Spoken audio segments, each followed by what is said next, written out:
The first time I heard my name, I wasn't scared. I was in my kitchen, rinsing a mug in the sink, half listening to the radio. The apartment was quiet otherwise, when someone said my name, clear as day. It sounded like it came from the hallway just outside the kitchen. I answered without thinking. Yeah. There was no reply. I frowned and turned off the water, listening. The radio droned on. No footsteps. No doors opening. I walked into the hallway and checked the living room, then the bedroom. The apartment was empty. I told myself it was the radio, or my brain filling in gaps. That happens sometimes. The second time it happened, I was sure it wasn't my imagination. I was lying in bed, scrolling on my phone, when I heard it again. My name, spoken softly, like someone trying not to wake anyone else. It came from right beside my bed. I sat up so fast, my heart started pounding. Hello, I whispered. Nothing. The air felt wrong after that. Thick. Pressed in around me. I turned on the lamp and scanned the room. Closet closed. Door locked. No one there. I didn't sleep much that night. Over the next week, it kept happening. Sometimes during the day. Sometimes late at night. Always my name. Always spoken in a familiar voice, but never the same one twice. Once it sounded like my mother. Another time, like a close friend. Once, disturbingly, it sounded exactly like me. I stopped answering. That's when it started getting closer. The voice no longer came from other rooms. It came from behind me when I was alone. From just outside the bathroom door when I showered.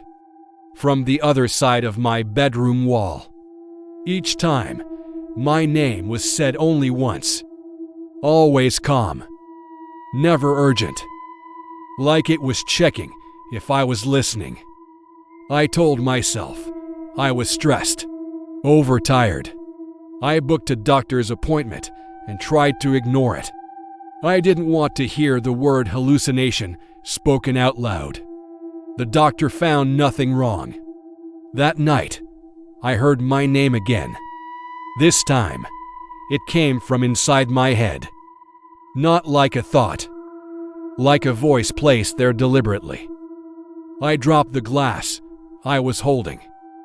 It shattered on the kitchen floor, the sound sharp and sudden.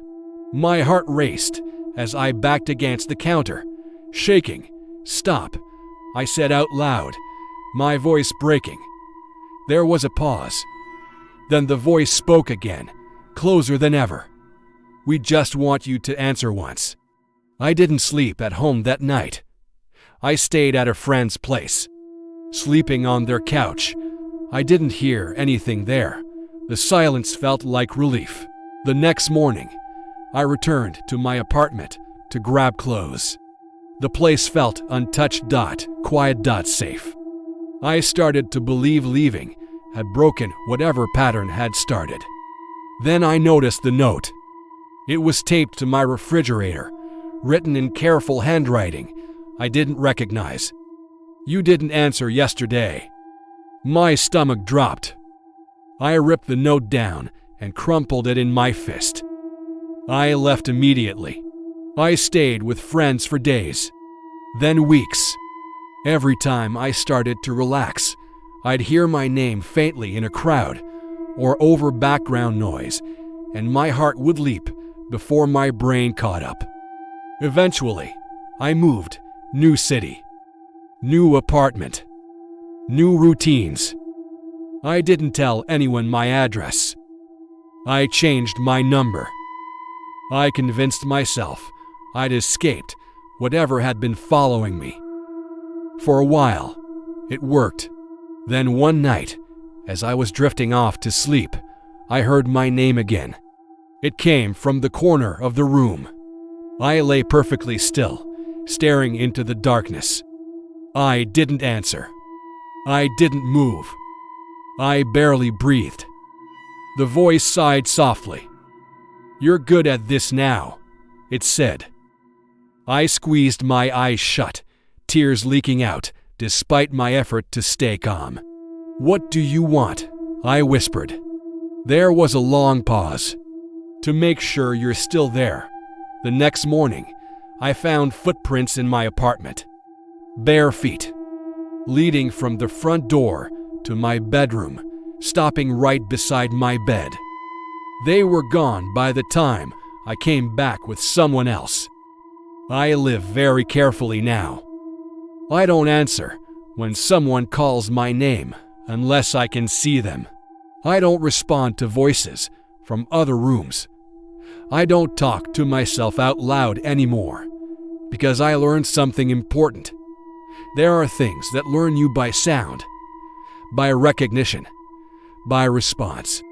They don't need to force their way in. They just need you to answer. And once you do, they know exactly where to find you.